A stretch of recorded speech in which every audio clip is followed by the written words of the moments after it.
Hello friends, welcome to Krishna academy.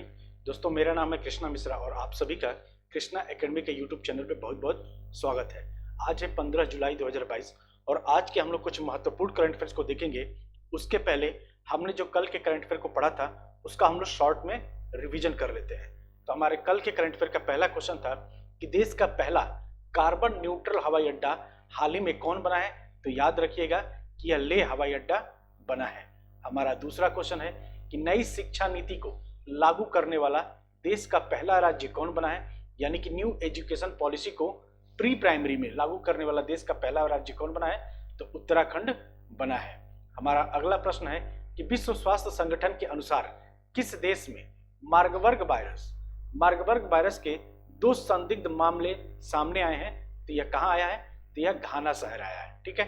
और हमारा अगला क्वेश्चन है कि प्रधानमंत्री नरेंद्र मोदी ने किस राज्य के देवघर में हवाई अड्डे का उद्घाटन किया है। तो यह झारखंड के देवघर में किया है। ठीक है। और यह देवघर हवाई अड्डा किसके लिए समर्पित है। तो यह 12 ज्योतिर्लिंगों में से एक बाबा बैद्यनाथ के धाम से को समर्पित है। इसको आप लोग याद रखेंगे। हमारा अगला प्रश्न है कि भारतीय रिजर्व बैंक आरबीआई ने मीना हेमचंद्र को किस बैंक के अंशकालिक अध्यक्ष के रूप में मंजूरी दे दी है। तो किस बैंक के लिए दिया गया है। तो करूर वैश्य बैंक के लिए दिया गया है। आप इसे याद रखेंगे। हमारा अगला प्रश्न है कि हाल ही में Padmaja Naidu Himalayan geological park ने लगभग 5 वर्षों में कितने रेड पांडा को जंगलों में छोड़ने हेतु एक महत्वाकांक्षी कार्यक्रम शुरू किया है। तो यह 20 रेड पांडा को छोड़ने के लिए महत्वाकांक्षी कार्यक्रम शुरू किया गया है। हमारा अगला प्रश्न है कि भारत के अर्जुन बाबूता, नाम क्या है इनका। तो भारत के अर्जुन बाबूता ने अंतर्राष्ट्रीय निशानेबाजी खेल महासंघ यानी कि ISSF विश्व कप चरण में कौन सा पदक जीता है। तो याद रखिएगा ये स्वर्ण पदक जीते हैं। ठीक है। हमारा अगला प्रश्न है कि राष्ट्रीय मत्स्य किसान दिवस निम्न में से किस दिन मनाया जाता है। तो यह 10 जुलाई को मनाया जाता है। आप इसे भी याद रखिएगा। ठीक है। हमारा अगला प्रश्न है कि कल के करंट अफेयर का सेकंड लास्ट क्वेश्चन है कि हाल ही में यूरेका फोर्ब्स ने के प्रमुख किसे नियुक्त किया गया है। तो यह किसे नियुक्त किया गया है। तो प्रतीक पोटा को नियुक्त किया गया है। हमारा अगला प्रश्न है और कल के करंट अफेयर का लास्ट क्वेश्चन है कि हाल ही में रेलटेल के CMD किसे नियुक्त किया गया है। तो संजय कुमार जी को नियुक्त किया गया है। आप इन्हें भी याद रखेंगे। दोस्तों, ये थे हमारे कल के महत्वपूर्ण करंट अफेयर। अब हम लोग चलते हैं अपने आज के करंट अफेयर। और आज के करंट अफेयर का हमारा पहला क्वेश्चन है कि चीन और किस देश द्वारा गार्डियंस 2 समुद्री अभ्यास आयोजित किया गया है। तो यह चीन और पाकिस्तान के द्वारा आयोजित किया गया है। यानी कि चीन और पाकिस्तान द्वारा गार्डियंस 2 समुद्री अभ्यास आयोजित किया गया है। इसका आयोजन पाकिस्तान नौसेना और चीनी पीपल्स लिबरेशन आर्मी नेवी द्वारा किया गया है। यह नौसैनिक अभ्यास समुद्री सुरक्षा खतरों के प्रति संयुक्त प्रतिक्रिया में सुधार पर केंद्रित है। इसका उद्देश्य क्या है। तो इसका उद्देश्य है रक्षा सहयोग को बढ़ावा देना और दोनों देशों की नौसेना क्षमताओं को बढ़ाना है। ठीक है। हमारा अगला प्रश्न है कि भारतीय रिजर्व बैंक यानी कि RBI ने ओला फाइनेंशियल सर्विसेज पर कितने करोड़ रुपए का जुर्माना लगाया है। तो याद रखिएगा 1.67 करोड़ रुपए का जुर्माना लगाया है। ठीक है। यानी कि भारतीय रिजर्व बैंक ने ओला फाइनेंशियल सर्विसेज पर 1.67 करोड़ रुपए का जुर्माना लगाया है।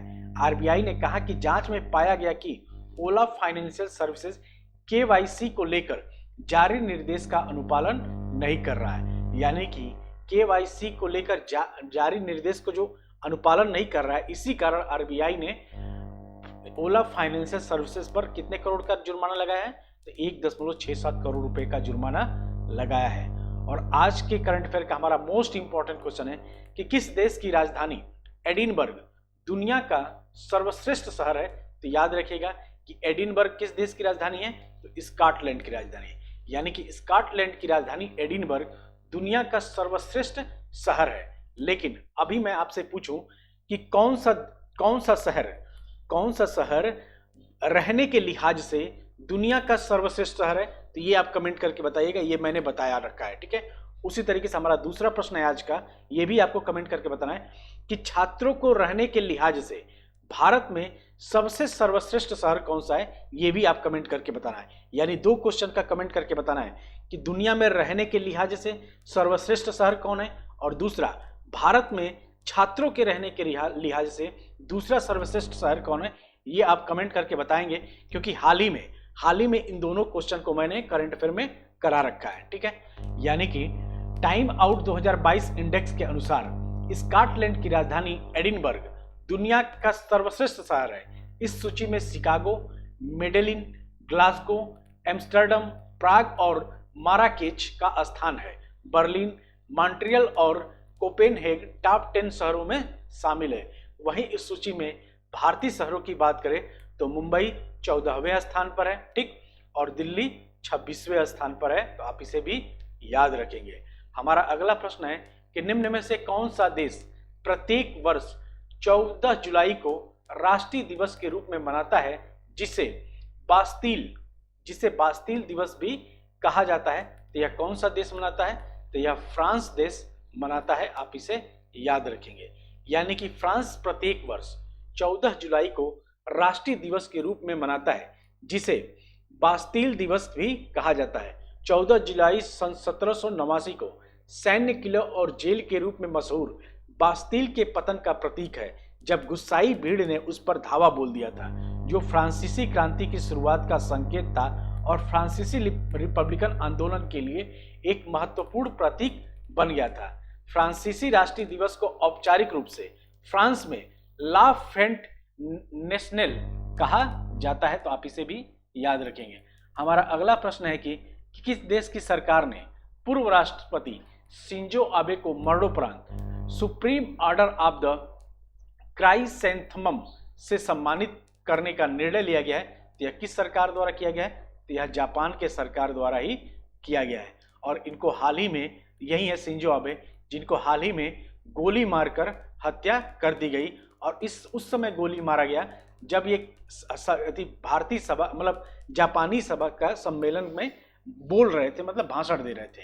यानी जापान सरकार के पूर्व प्रधानमंत्री शिंजो आबे को मरणोपरांत सुप्रीम ऑर्डर ऑफ द क्राइसेंथमम से सम्मानित करने का निर्णय लिया गया है।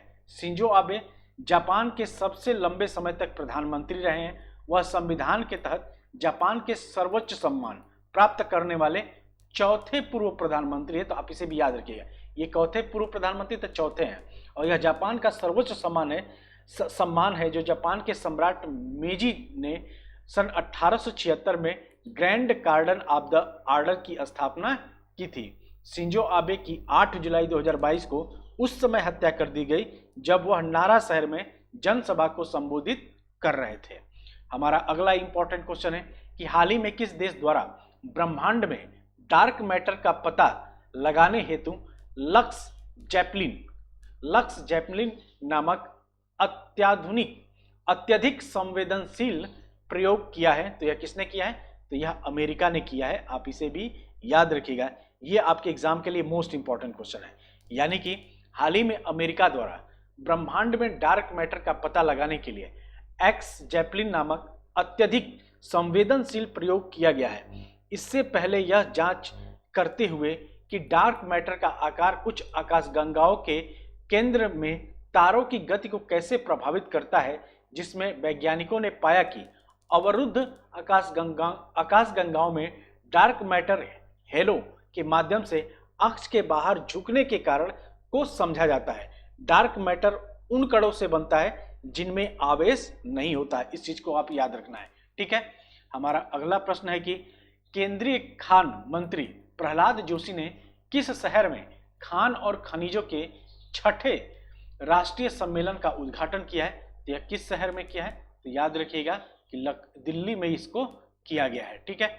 यानी कि केंद्रीय खान मंत्री प्रहलाद जोशी ने नई दिल्ली में खान और खनिजों के 6ठे राष्ट्रीय संस्मरण का सम्मेलन किया है, ठीक है, राष्ट्रीय सम्मेलन का उद्घाटन किया है। उन्होंने कहा कि वर्ष 2024 के अंत तक 500 खदानों की नीलामी होने की उम्मीद है। और यह जो किया जा रहा है, यह जो मतलब हमारे जो खनिजों का जो वो नीलामी किया जा रहा है, यह आज़ादी के अमृत महोत्सव, आज़ादी के अमृत महोत्सव के तहत किया जा रहा है और विभिन्न श्रेणियों में राष्ट्रीय खनिज पुरस्कार और अन्य पुरस्कार प्रदान किया जाएगा। हमारा अगला प्रश्न है कि अब भारतीय तिरंगा खरीदने के लिए कितने प्रतिशत जीएसटी देना पड़ेगा। इस क्वेश्चन को आप लोग याद रखिएगा, ये क्वेश्चन थोड़ा सा विवादित होने वाला है, इस कारण ये क्वेश्चन आपके ट्रेंड में रहेगा और आपसे पूछा जा सकता है कि अब भारतीय तिरंगा खरीदने के लिए कितने प्रतिशत जीएसटी देना पड़ेगा। तो याद रखिएगा 0% जीएसटी देना पड़ेगा। यानी इससे पहले तिरंगा खरीदने के लिए हमें जीएसटी देना पड़ता था, लेकिन अब हमें जीएसटी से इसे मुक्त कर दिया गया है। यानी कि वित्त मंत्रालय की हालिया अधिसूचना के अनुसार भारतीय राष्ट्रीय ध्वज की बिक्री को वस्तु एवं सेवा कर से छूट दी गई है। भारतीय राष्ट्रीय ध्वज चाहे मशीन से बना हो या पॉलिएस्टर का वस्तु सेवा कर जीएसटी से मुक्त है। कपास, रेशम, ऊन या खादी से बने हाथ के बुने हुए, हाथ के काते हुए राष्ट्रीय ध्वज पहले से जीएसटी से मुक्त है। वित्त मंत्रालय का यह स्पष्टीकरण आजादी का अमृत महोत्सव के तहत हर घर तिरंगा, अगर आपसे पूछा जाए कि हर घर तिरंगा किससे संबंधित है, तो आजादी के अमृत महोत्सव से संबंधित है। क्योंकि इस बार जो मनाया जाएगा आपका 15 अगस्त, ये किस लिए मनाया जाएगा, ये आजादी का 75वां 15 अगस्त होगा। तो इस चीज को आप याद रखिएगा, ठीक है। इस पहल के तहत आजादी के 75 वर्ष होने के उपलक्ष्य में हर भारतीय को अपने घर पर राष्ट्रीय तिरंगा यानी राष्ट्रीय ध्वज यानी कि तिरंगा फहराने को प्रेरित किया जाएगा। तो यह हर घर तिरंगा किससे संबंधित है कि आजादी के 75वें वर्षगांठ पर हर आदमी हर घर में एक एक तिरंगा फहराए, इसके लिए ये मनाया जा रहा है। हमारा अगला प्रश्न है कि 150 वनडे विकेट लेने वाले, हाल ही में 150 वनडे विकेट लेने वाले सबसे तेज भारतीय गेंदबाज कौन बन गए हैं। तो याद रखिएगा ये मोहम्मद शमी बन गए हैं और इन्होंने मात्र 80 मैचों में ये मुकाम हासिल किया है।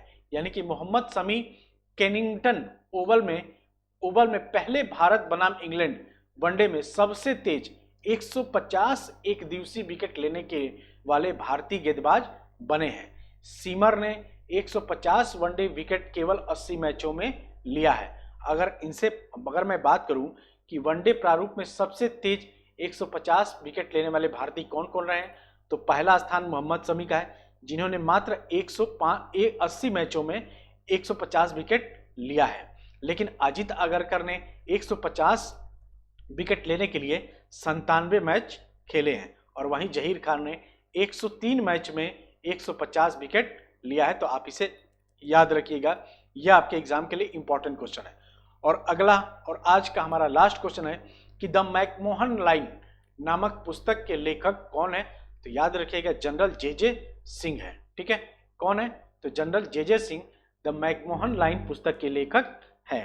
यानी कि हिमाचल प्रदेश के राज्यपाल राजेंद्र विश्वनाथ अर्लेकर ने हाल ही में the McMahon line a century of discard नामक पुस्तक का विमोचन किया।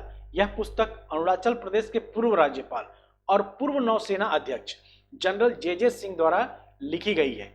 यह किताब भारत चीन सीमा विवाद पर जनरल जे सिंह के अनुभवों और शोध पर आधारित है। मैकमोहन रेखा से संबंधित एक लघु फिल्म भी दिखाई गई है। यह इनकी दूसरी किताब है, आप इसे याद रखेंगे। तो दोस्तों ये था आज का कुछ महत्वपूर्ण करंट अफेयर्स। अब हम लोग चलते हैं अपने जनवरी से लेकर जुलाई तक के कुछ महत्वपूर्ण प्रश्नों का रिवीजन कर लेते हैं और ये इसमें हम वही प्रश्न शामिल करते हैं जो आपके एग्जाम में बनेगा, ठीक है। यानी कि स्वाधीनता, हमारा पहला क्वेश्चन है कि स्वाधीनता संग्राम ना शूरवीरों नामक किताब किसने लॉन्च किया है। तो यह मीनाक्षी लेखी ने लॉन्च किया है और इसको अभी हाल ही में लॉन्च किया गया है। हमारा अगला प्रश्न है कि किसने प्रसार भारती का नया लोगो लॉन्च किया है। तो अपूर्व चंद्रा ने लॉन्च किया है, आप इसे याद रखेंगे। हमारा अगला प्रश्न है कि हाल ही में किस राज्य व केंद्र शासित प्रदेश में भारत के प्रथम बायोटेक पार्क का उद्घाटन किया गया है। तो यह कहाँ किया गया है, तो जम्मू कश्मीर में किया गया है। और हमारा अगला प्रश्न है कि हाल ही में राष्ट्रपति रामनाथ कोविंद ने किस राज्य में संत कबीर अकादमी और अनुसंधान केंद्र का उद्घाटन किया है? तो उत्तर प्रदेश के वाराणसी में किया गया है। हमारा अगला प्रश्न है कि हाल ही में राष्ट्रीय सुपर कंप्यूटिंग मिशन ने किस शहर में परम पोरुल सुपर कंप्यूटर का उद्घाटन किया है? तो याद रखिएगा तिरुचिरापल्ली में किया है। और हमारा अगला प्रश्न है कि हाल ही में पूरी तरह से हाइड्रो और गैस ऊर्जा से चलने वाला भारत का पहला हवाई अड्डा कौन सा बन गया है? तो इंदिरा गांधी अंतर्राष्ट्रीय हवाई अड्डा दिल्ली बना है। हमारा अगला प्रश्न है कि हाल ही में किस अंतर्राष्ट्रीय हवाई अड्डे को 2022 का विश्व का सर्वश्रेष्ठ हवाई अड्डा घोषित किया गया है? तो यह हमद अंतर्राष्ट्रीय हवाई अड्डा है, जो कहाँ है? तो कतर में है, कतर के दोहा में है। ठीक है। हमारा अगला प्रश्न है कि भारत और किस देश ने हाइड्रोजन टास्क फोर्स और वन लैंडस्केप बहाली पर संयुक्त घोषणा पर हस्ताक्षर किया है? तो यह किसने किया है? तो जर्मनी ने किया है। और हमारा अगला प्रश्न है कि हाल ही में हाइड्रोजन कार्बन का पर पहला अंतर्राष्ट्रीय सम्मेलन कहां आयोजित किया गया है? तो याद रखिएगा नई दिल्ली में किया गया है। और हमारा अगला प्रश्न है कि किसे insolvency and bankruptcy board of India के अध्यक्ष बनाया गया है? तो रवि मित्तल को बनाया गया है। और हमारा अगला प्रश्न है कि हाल ही में किसे दिल्ली के नए मुख्य सचिव नियुक्त किया गया है? तो यह नरेश कुमार को नियुक्त किया गया है। और हमारा अगला प्रश्न है कि हाल ही में किसे यूपीएससी के नए अध्यक्ष के रूप में नामित किया गया है? तो मनोज सोनी को नामित किया गया है। आप इसे याद रखिएगा। ये सभी महत्वपूर्ण नियुक्तियां हैं।